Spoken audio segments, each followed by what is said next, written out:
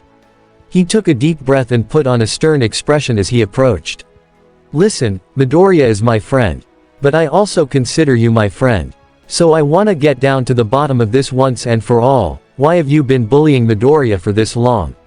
Because I know for damn sure that it couldn't be just because you thought he was quirkless all these years. TCH, and how can ya tell that? Katsuki turned his head away with a scoff.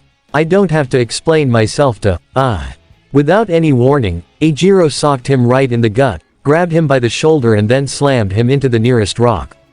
Hawk, what the hell? Just talk to me, damn it. Eijiro snapped, his features twisted in rage and frustration. I just wanna get us all on the same page here. Cause if we aren't, we could all freaking die by the Decepticons' hands tomorrow. Or even maybe today. His grip tightened on Katsuki's shoulder. I'm not saying you've gotta explain yourself or apologize to Midoriya, not yet at least. Just please, help me understand your position in all of this. Why does a nice guy like Midoriya earn such scorn from you? To the point where you told him to fucking kill himself. Alright. Katsuki pulled Eijiro's hand off of him. I'll give you your stupid answer. It's because, he stopped short, hanging his head with his teeth grit together. BECRRSE, ours BRTTRTHRN mister, he muttered out. Eijiro narrowed his eyes. What was that? I said he's better than me, damn it. Katsuki hollered, his voice casting out across the ocean. There, are ya happy now? But all that did was make Eijiro and the others more confused. Better than you. What d'ya mean by, better? Bakugo groaned as he fell back onto a rock, trying not to lose any semblance of patience he had left.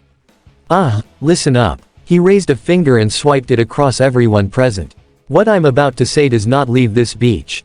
Just cause I'm spillin' my guts out to you doesn't mean you go spillin' it secondhand to Deku, got it? PSH, sure, spill your guts. Eijiro shrugged, folding his arms over his chest expectantly. And whenever you want to actually tell Midoriya about it, that's on you. If you wanna tell him about it at all, of course, but I'd strongly recommend you do. I'll consider it, Katsuki grumbled, glancing over toward Denki. Ya got that, Sparky? No squealin'. The electric blonde raised his hands in response, showing he had no intention of doing so. Katsuki then raised his head toward the lone Autobot. And, that goes for you too, Rolling his eyes, Sunstreaker introduced himself. It's Sunstreaker. Hey, funny. I was about to call ya, solar panel head. Sunstreaker raised his hand to argue, but quickly found that he had a point. Fraggot, I can't even argue that one. Ahem, at any rate, tell us, why is Deku better than you? He asked with added air quotes. HMPH, it all started when we were little. Katsuki leaned against the boulder where he had just moments ago been pinned, looking down at his hands as he explained the whole thing. My mom and Deku's mom were childhood friends, so it's only natural that we'd know each other since then.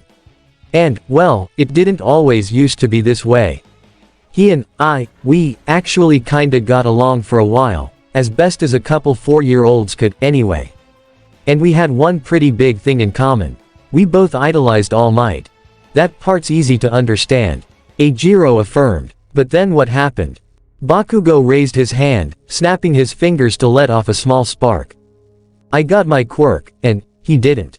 From the moment I got mine, teachers and adults all told me I was pretty hot shit. And the second I heard Deku didn't have one, I knew that was something I could lord over him. I didn't really start picking on him, though, until that day. That earned a raised brow from everyone, leading Bakugo to elaborate further, the day I fell in the woods. It wasn't a long fall, only about 2 feet, but that's a lot for a kid. And, Deku came down cause he was worried about me. I dunno what happened, but, I got so freaking pissed off that this quirkless kid thought I couldn't take care of myself. Denki couldn't help but deadpan at that. Wow, seriously, dude. Grr. I wasn't finished, taser head. Bakugo snapped as his hands clenched, his knees and his scowl deepened. Cause the thing is, it also felt like, I couldn't ever hope to be like how he was. How he is. And he only proved that more when the sludge villain incident happened. He didn't hesitate to come and try to save me, and all I can think is, why? Why would he do something like that when he doesn't have a damn quirk? Because he's not a selfish jerk. Eijiro guessed. Dude, I'm no psychiatrist, but it sounds like all of this is coming from some really deep-rooted self-worth issues. Sunstreaker nodded in agreement. Yeah, also, you're kind of a sociopath with an ego problem.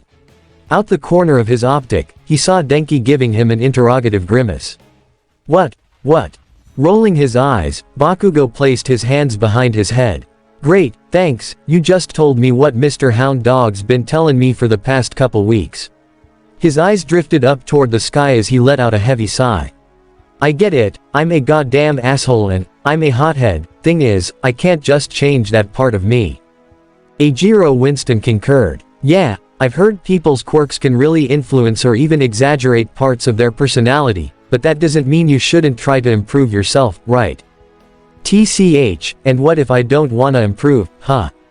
Bakugo retorted. It's not like I care about what people think of me. Being a hero means being the strongest. Trying to be nice to people, even if I'm pretending to, is just a pain in the ass. Dude, if you keep having that mindset, you're never gonna graduate. Eijiro countered with a disappointed tone. Katsuki's lips tightened and he grumbled even more, leading the spiky redhead to sit down next to him. Listen, I ain't saying you have to change who you are, not completely anyways. But I'm gonna let you know right now, here with the Autobots, they don't tolerate stuff like what you do. If you wanna be part of this, it's best to shape up, or you're gonna be shipped out. That make Bakugo raise a brow. And, me knowing about this whole secret. Ain't they worried about that?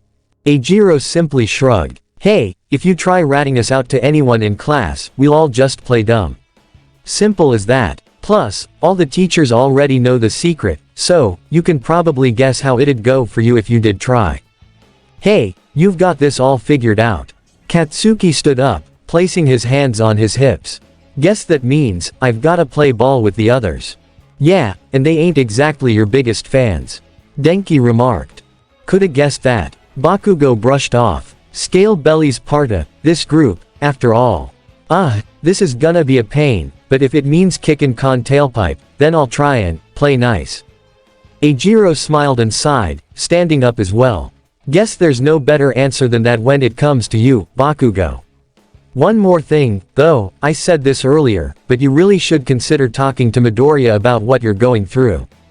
With a sharp breath through his nose, Katsuki Winston replied, maybe. Tellin' all this shit to you is one thing, but to Deku. Just keep it in mind. Eijiro waved. Besides, you should probably know, he doesn't hold the whole swan dive thing against you. That made Katsuki's eyes widen in surprise.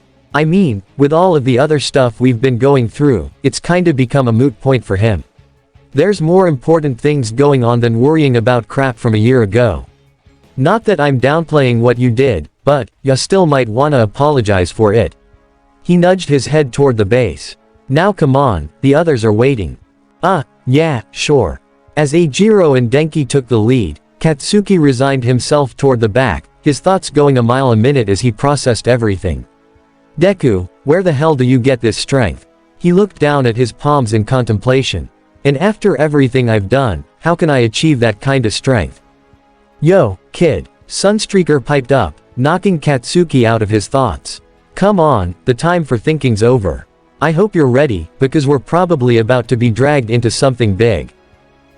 Yeah, I'm coming. Letting the student walk past him, Sunstreaker was about to follow, until he got a bleep on his comlink. He reached up and answered, "Talk to me." Sunstreaker. All of a sudden, the yellow Lambo brothers' audio receptors were assaulted by his twin shouting at him, taking him off guard. Where the slag are you? Get your skid plate back here right the frag now. Whoa, bro, calm down. Sunstreaker tried to pump the brakes on the situation. What's with all the cursing, man? And then, he heard Sideswipe give a choking sob, something that made Sunstreaker do a double take. It was incredibly rare for his brother to openly cry like this. I'm sorry, man, but it's Bumblebee. Sunstreaker's spark skipped a pulse, his optics darting down to the boys. They heard what Sideswipe said, and Eijiro and Denki both went pale. Bakugo's was more confused, though there was a hint of alarm as well, seeing that Sunstreaker himself was visibly perturbed. We'll be right there. Meanwhile, things inside the base were going a mile a minute. Most of the Autobots were in the main hub having an emergency meeting while the students and teachers were gathered in the medical bay, where Marissa was busy treating All Might's wounds with her quirk. However, in the deepest parts of Autobot Outpost Omega-1, Kyoka Jiro was busy crying her eyes out. Something which she very rarely did. She liked to think that she had a good handle on her emotions, but with everything that had happened, she couldn't contain her anguish any longer. Thankfully, she wasn't alone. Izuku had followed after her, and at first, she tried to deny him coming anywhere near her. Stop it. I'm just a... Shish, it's okay. He assured, pulling her into a reassuring hug even as she thrashed about. You're not a traitor, Kyoka. All of this was a mistake. But I shouldn't have made it to start with. Kyoka screamed, bawling her eyes out into Izuku's shoulder. I'm so stupid. You're not. Izuku kept insisting. We've all made dumb decisions, Kyoka. And you're certainly not the first one to do that. You heard RC, Soundwave's tricked countless Autobots. It's not your fault that he's too good at what he does. But no matter how much he tried to reassure her, Kyoka didn't feel any better about it. Ag. For several minutes, Kyoka did nothing but let it all out into Izuku's shoulder, the duo sitting on an old couch as the greenette rocked her back and forth. He did his best to comfort her, stroking his hand through her hair and holding her close, and it was only about 5 minutes in this process did Izuku realize how intimate this all was. Can't afford to get flustered now, he thought to himself resolutely. Gotta make sure she knows this isn't her fault. Right as that passed through his mind, however, they heard approaching footsteps from down the hall, where they saw Jazz come jogging toward them. By that point, Kyoka's eyes were red and puffy, the painted-on triangles under her eyes running down her cheeks from her tears.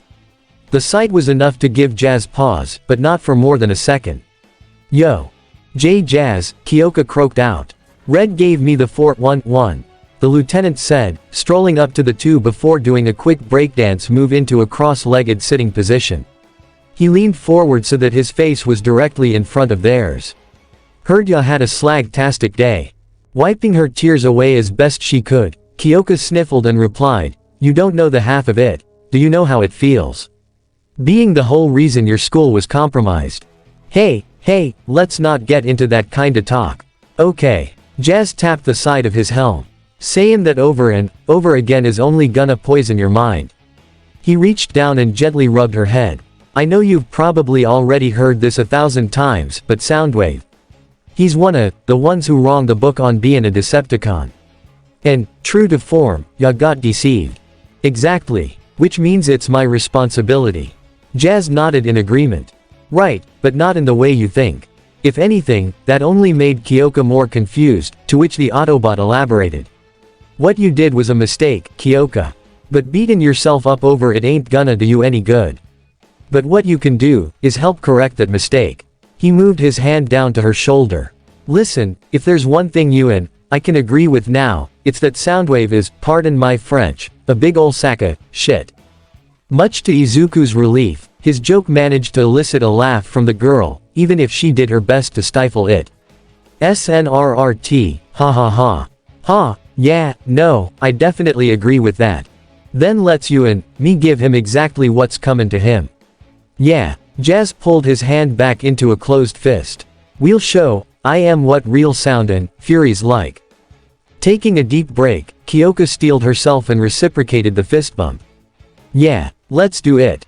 Izuku beamed widely at the camaraderie, giving Kyoka's shoulder a gentle rub.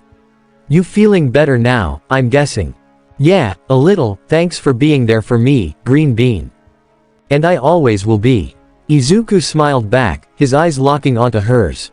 Which lasted for about 30 seconds before someone else spoke up. Kyoka, are you? Oh, the duo whipped their heads around to see Momo, along with her parents, standing in the doorway to the room, and the creation user had a knowing smirk on her lips. I'm sorry, but, are we interrupting something? The duo blinked before turning back to each other, and it was only then did they realize how close their faces were. They both yelped and hopped off the couch, with Izuku immediately trying to save face. No, nothing. Nothing at all. Why would you think that? Kyoka insisted, trying her best to keep her blush down. Everything's hunky-dory around here. Rolling her eyes, Momo approached the group with a small chuckle. I see, but I doubt it's all hunky-dory, her brows knit together in concern as she looked to her best friend. Kyoka, are you alright? We heard about what happened back at school.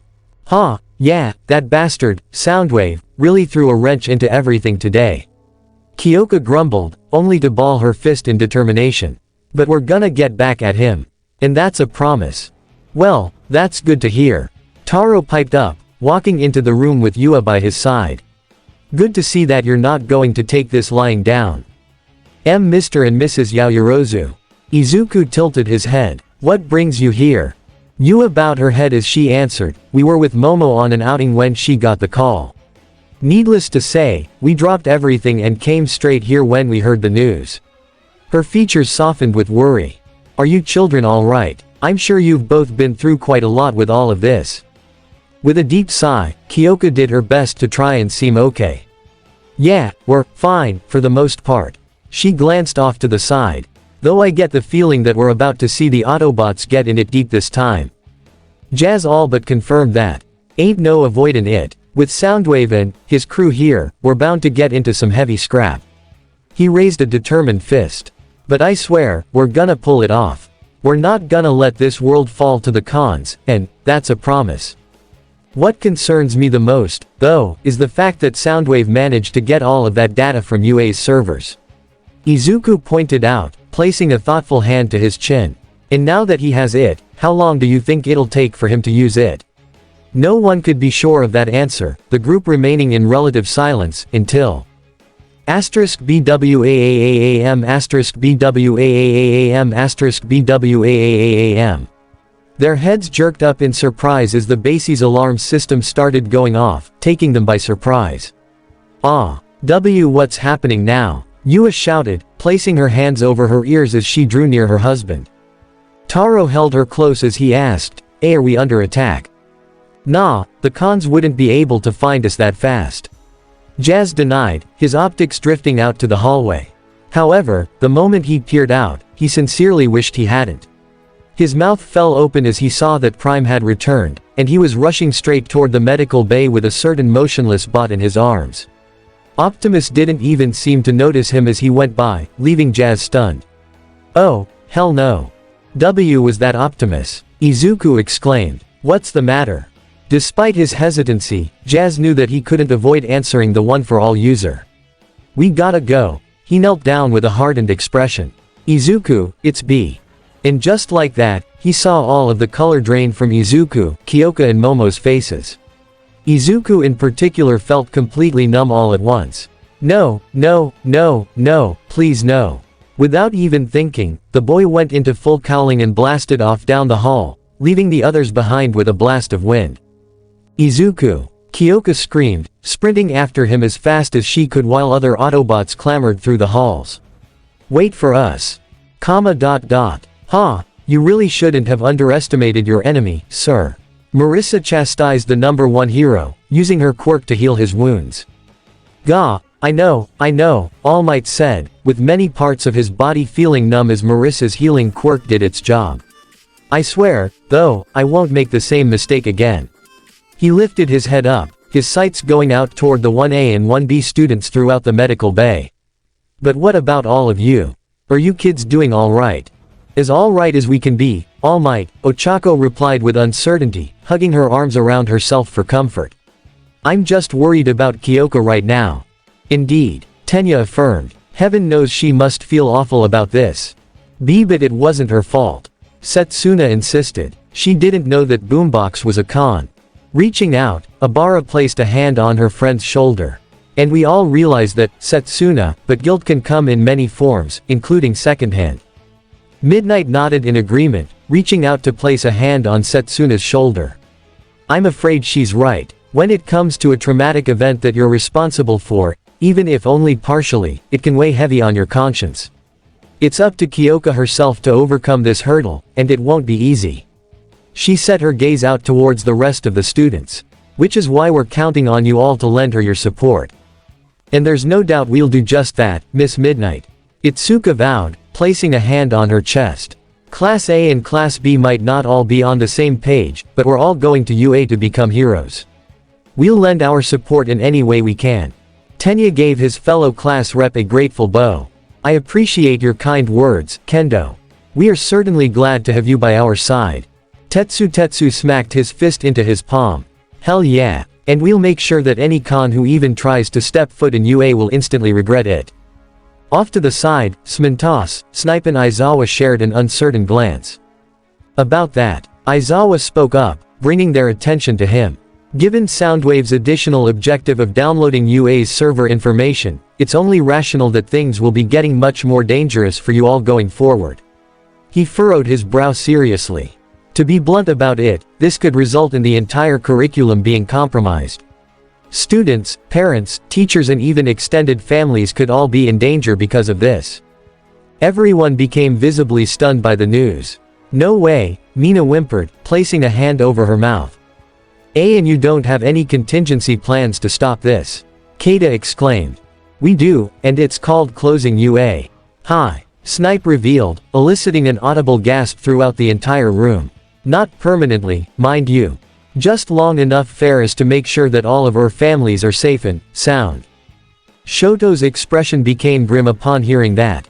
"But these are the Decepticons we're talking about.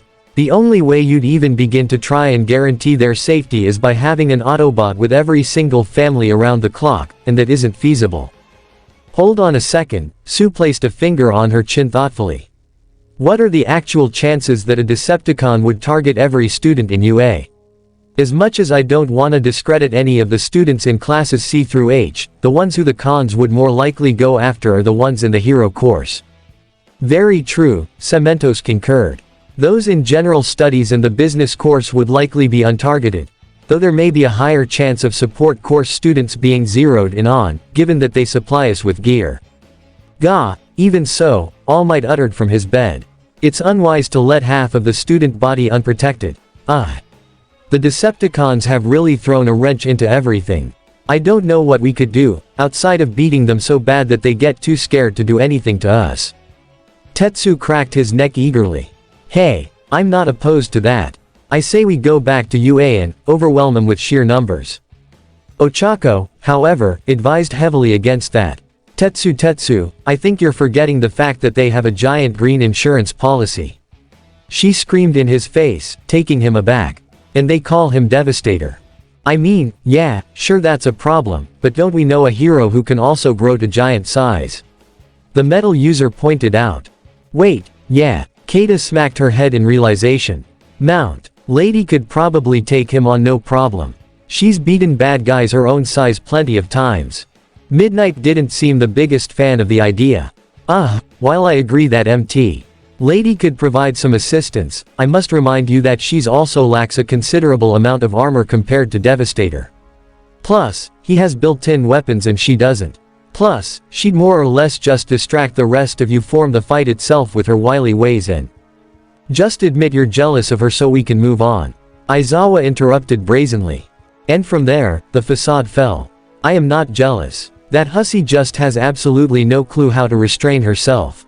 She's an immature floozy who thinks she can get anything she wants just because she flaunts her sexiness. Abara couldn't help but agree. I concur, Miss Midnight. Throughout my tutelage under Kamui Woods, she certainly displayed behaviors that I would say are unbecoming of a hero. The skin-tight costume is one thing, but she just seemed totally disinterested in anything unless it aided her in seeking attention. She folded her arms over her chest, declaring, I sincerely doubt she'd willingly go up against this Devastator.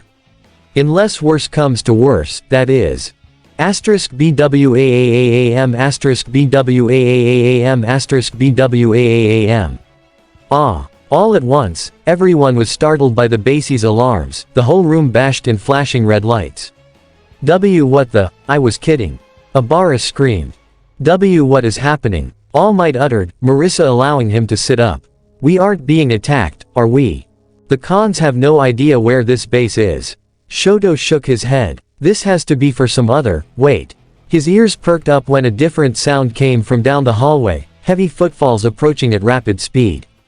Clank clank clank clunk clank clang. Sure enough, not 5 seconds later, Red Alert appeared, rounding the corner at the end of the hallway and shouting at all of them, clear the way. This is an emergency. Go, go, go. The humans all obeyed his instructions, all of them hearing the distress in his voice. And considering it was very rare for Red Alert to display such an emotion, they practically hugged the nearest wall so that they'd be safe from the incoming Autobot stampede. Sure enough, after Red Alert came Optimus Prime, and to everyone's horror, he was carrying a motionless Bumblebee in his arms, and a path of energon was dripping out down the Prime's chest. The scene almost seemed to go in slow motion for everyone, their previous frustrations replaced with concern and fear at the sight.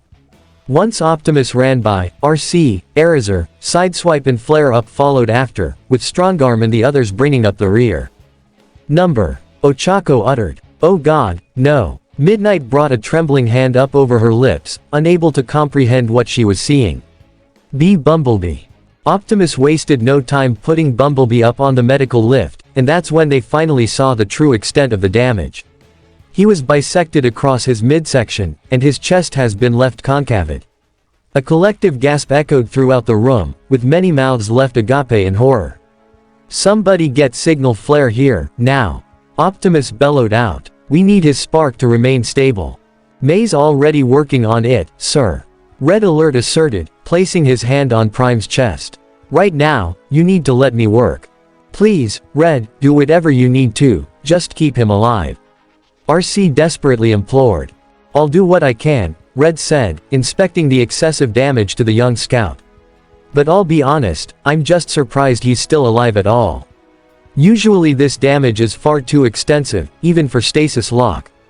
Sideswipe stared down at his friend, finding a glimmer of hope in those words. Oh, he's a fighter. Always has been. Red, we can't lose him, not again. Behind them all Might's jaw hung open in complete and utter disbelief. He took slow, methodical steps forward, still weak but determined all the same. Optimus, what the hell happened? He cried out. Craning his head back, Optimus met his friend's gaze, only to shamefully look down. He took an attack, to save me. There was a silent pause before he asked, All Might, where is Optimus? Before the Prime could even finish his question, he received his answer as a bolt of green lightning rushed into the room, kicking up a gust of wind in the process that nearly made everyone fall over. There, they saw Izuku, breathing hard and in a panic as his eyes darted up to the medical lift. Optimus, ha ha ha, is he? Izuku, slow yourself. Optimus knelt down, trying to calm his protege. Bumblebee is alive, but only barely. What happened back there? Izuku cried out. Let me see him, please. With a furrowed brow, Optimus warned, believe me, Izuku, you do not. Wait. Before he could even think to stop him, Prime was taken aback when Izuku shot straight past his head and up onto the gurney. And as he landed, the boy almost instantly fell to his knees next to the torn-apart body of his best friend. His heart sank to the depths of his body, seeing B's optics completely off with a blank expression. No, B, no. No. Izuku crawled on his hands and knees, gripping Bumblebee's helmet in a desperate embrace as tears flows from his eyes. Please, please no. Optimus stood up, his spark aching for the boy as he broke down sobbing. The others were left heartbroken as his anguished wails echoed through the room, and it only got worse when Jazz and Sunstreaker arrived with the others. Izuku, stop. You can't just. Ah. Kyoka screamed when she herself saw the state that Bumblebee was in, and just like that, her own tears returned. God fucking damn it, she hollered, falling to her knees before bringing both fists down to the floor. Momo gasped and clasped her hands over her mouth as she started crying as well. This can't be. It can't. She fell into the arms of her mother and father, who immediately did their best to comfort her. Sweet soulless Prime, Sunstreaker uttered, while Ajiro and Denki were completely aghast. How is he? Alive? A good question. Red Alert said. I don't know if it's dumb luck or Primus himself is watching over him, but Bumblebee's spark is still beating, but it's weak. He directed his gaze back down to his ailing patient. And if we don't do something soon. Don't say it. Izuku snapped, glaring up at the medic. He has to live. Do you hear me? He has to. With a bit of renewed strength, All Might leapt his way onto the gurney, reaching down to gently take Izuku by the shoulders. Young Midoriya, please. Unleashing your anger at the doctor won't do you any good. He remained steadfast even as Izuku directed his glare at him, watching as the boy almost began heaving. I promise you, we will avenge Bumblebee. We'll find the Decepticon who did this and he will pay dearly. But until then, please, let the doctor do his job. Taking a deep breath, Izuku nodded in understanding. You're right, we will. He allowed All Might to lead him away from Bumblebee, and, right at that moment, a certain missing Autobot had finally made his arrival. Sorry I'm late. Signal Flare ran into the room, causing the crowd to part so he could run in. I had to find my Energon pack and, oh dear Primus, he was left at a loss for words when he saw just how extensively damaged Bumblebee was, his hand flying up to his helm incredulously. How is he even? Less questions, more work. Red Alert admonished, using his laser scalpel to start cutting into Bumblebee's chest. We need to keep him alive, that's the main goal here. Signal Flare focused up, bowing his head to the doctor. Of course. My apologies, in no time, Bumblebee's chest had been pried open, revealing his spark chamber and, very slow pulsing spark. Miraculously, the chamber itself had remained fully intact.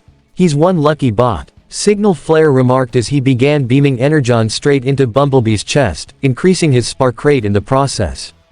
Is there any way he can be saved? Kyoka whimpered out, joining Izuku as he and All Might returned to the floor.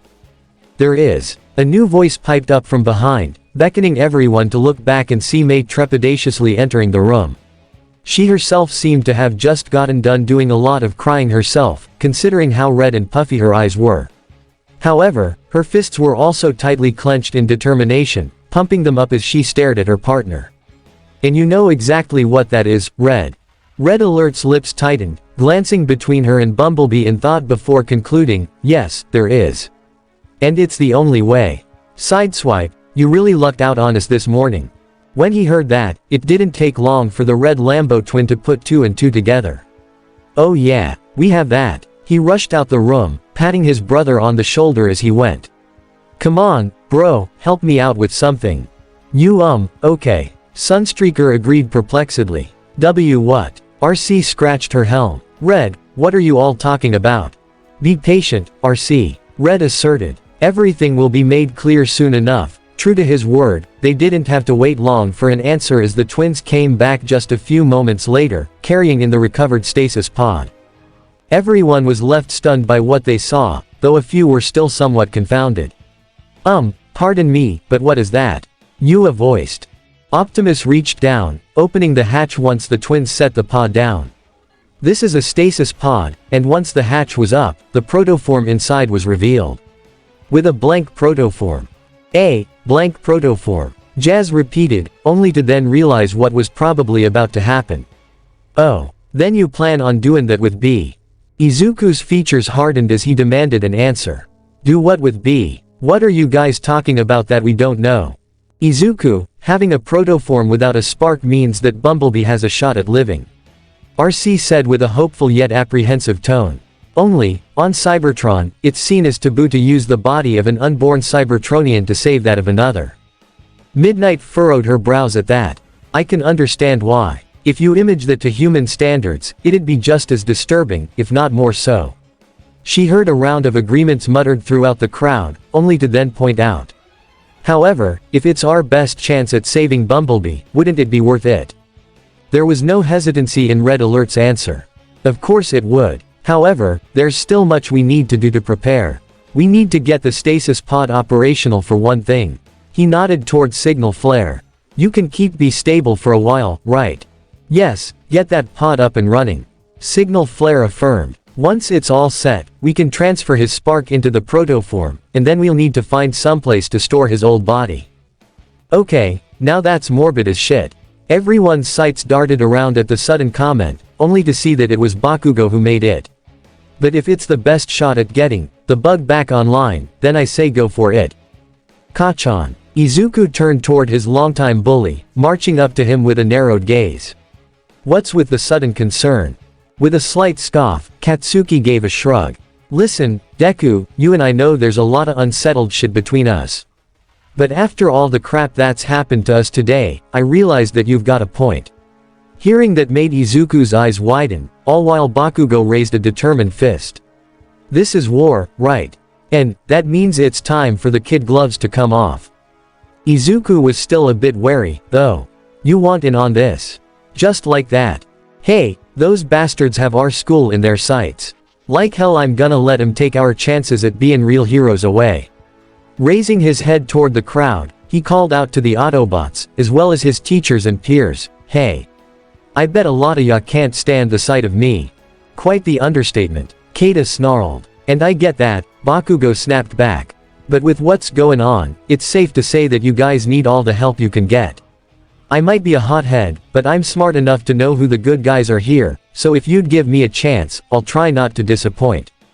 Placing a hand to his chin, Optimus contemplated the offer, before coming to a conclusion a moment later. Very well, young Bakugo, under one condition. He knelt down, pointing a finger right at the explosive blonde. If I see you even so much as belittle any of your peers, that is it. You will be done here. I do not tolerate that kind of behavior here. Is that understood? Katsuki took a deep breath and gave a bow of respect to the Prime. I'll do my best, sir. What say you, Izuku? Optimus asked, tilting his head to the boy. Pursing his lips, Izuku gave it some thought on his own, noting how Kyoka, Keita and many others were giving him warning looks. Ultimately, though, the decision was his to make. So long as he keeps a lid on it, then sure. He sent a stern glare of his own at the boy who bullied him for so long. But it's like Optimus said. You make one wrong move, you're out. Got it.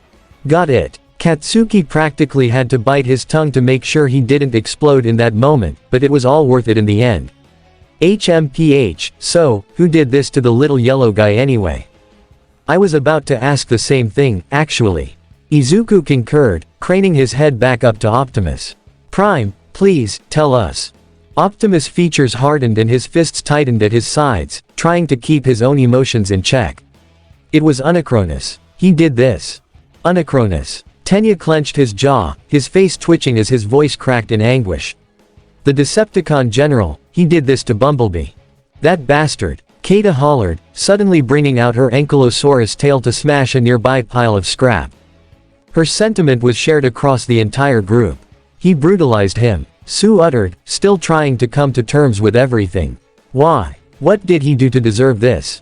Kid, B was just doing what any Autobot would. Roadbuster chimed in, kneeling down to get closer to the humans. He took a bullet for Prime, like any one of us would. It's just that Mr. Rodimus Unacronis decided that B was worthy of his wrath. Hearing that, Itsuka did a double take, having heard the name before. Wait, Rodimus Unacronis. Her eyes widened in disbelief, along with the rest of her classmates. Their sights shifted toward Flare Up, who had huddled herself in the corner against the wall. She was hugging herself with a pained expression, and that was all Itsuka had to see. You can't be serious. Is he? With a shaky intake of breath, Flare Up tentatively nodded. Yeah, it is. Huh. What's going on? Mina questioned. What are you talking about? Flare Up got off the wall and sighed, knowing that they deserved an explanation. Rodimus Unacronis used to be my brother. Nearly everyone in the room were left stunned by the revelation, including several Autobots. It's Hot Rod. Megatron corrupted him. You're joking, Strongarm uttered, unable to process what she and the others had just heard. This has to be a joke, right? Her optics darted over to Sideswipe desperately. Sideswipe, please tell me that this is all just one of your dumb jokes. One last hurrah against the unscrupulous Strongarm, right? Unfortunately, the answer was not the one Strongarm was hoping for, as Sideswipe solemnly shook his head. Strongarm, I saw him myself. As if to prove his point, he placed a finger on the side of his helm, projecting a holographic screen directly from his optics. See for yourself. Sure enough, projected right from Sideswipe's own memory banks, was a playback of Rodimus Unacronis, laughing maniacally as he stood tall with his sword aloft and his chest open, displaying the dark matrix for all to see. Several jaws fell in disbelief, with Springer going so far as to smack himself.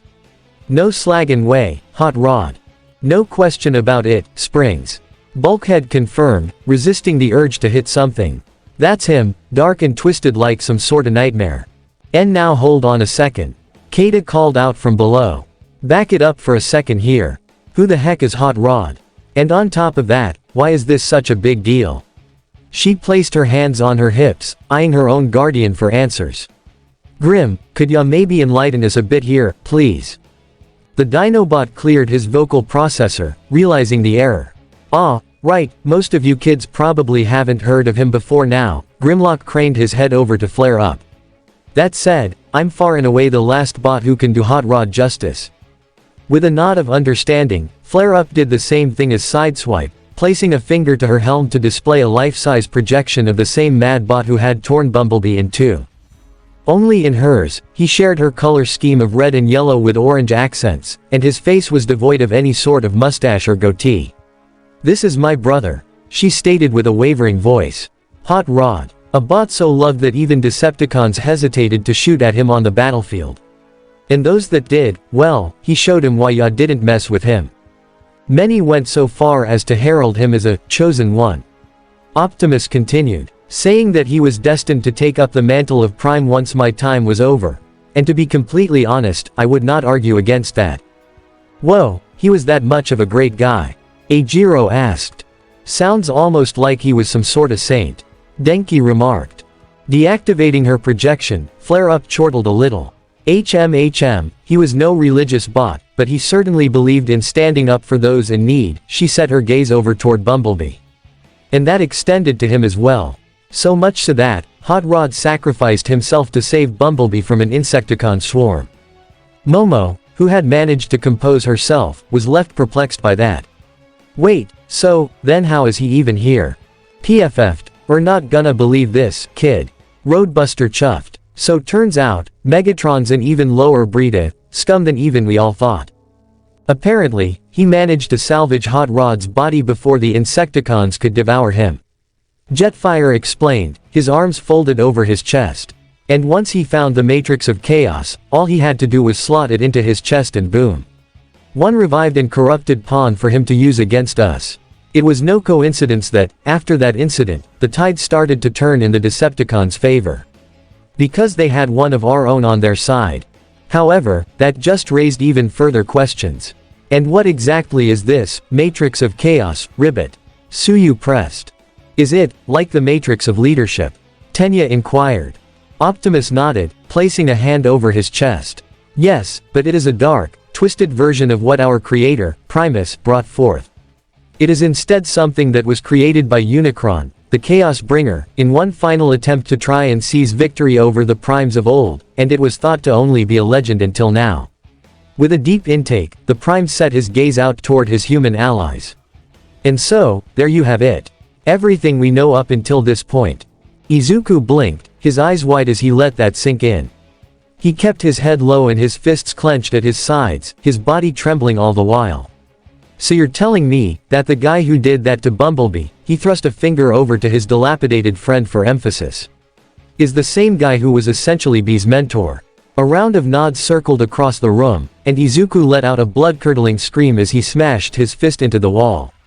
Damn it, why did this suddenly get so complicated?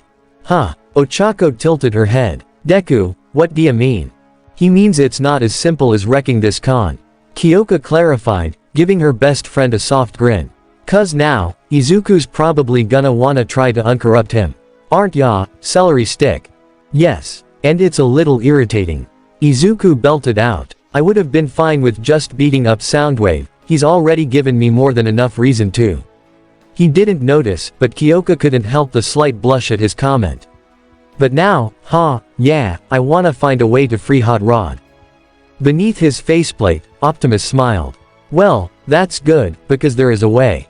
And just like that, Izuku's irritation was replaced by hope. There is. How?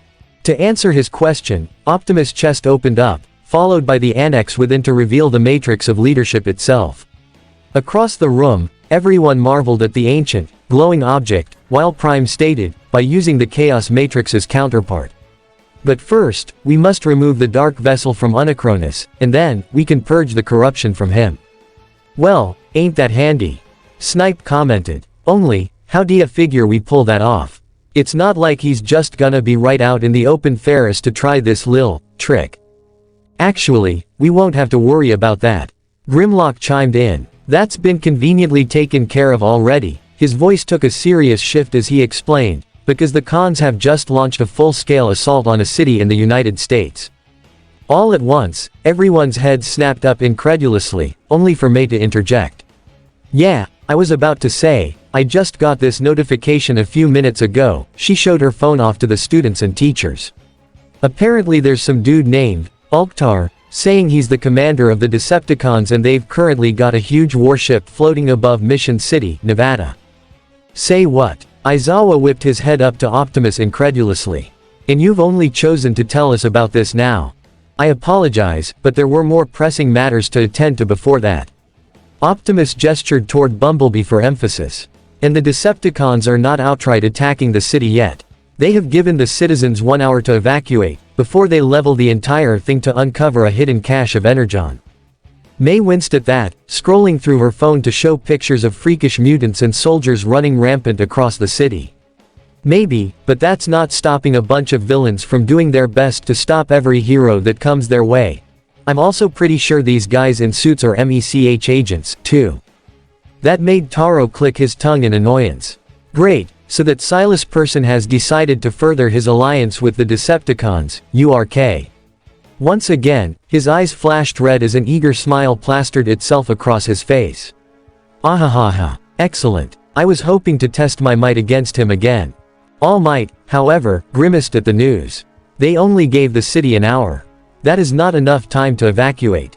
The traffic is going to be wall to wall. You are correct, my friend. Optimus concurred. However, an hour provides us with enough time to gather the reinforcements we need to confront the Decepticons and their allies. Mei brightened up as she put her phone back in her pocket. Right you are, Optimus. Which is why I already took the liberty of calling up some of our closest allies. Her declaration took everyone by surprise, but not as much as what happened next. *CHYOOOOOM. The rumble of approaching jet engines from overhead spooked the group, with many Autobots and heroes going on the defensive. However, Mei wasn't the least bit worried. Oh, and would you look at that? They're already here. She sent a wink over to Kyoka. Jackie, ya might wanna get outside. They were really looking forward to seeing you. Huh, Mei, what are you? She stopped short when the realization hit her, and Mei simply gave her a nod.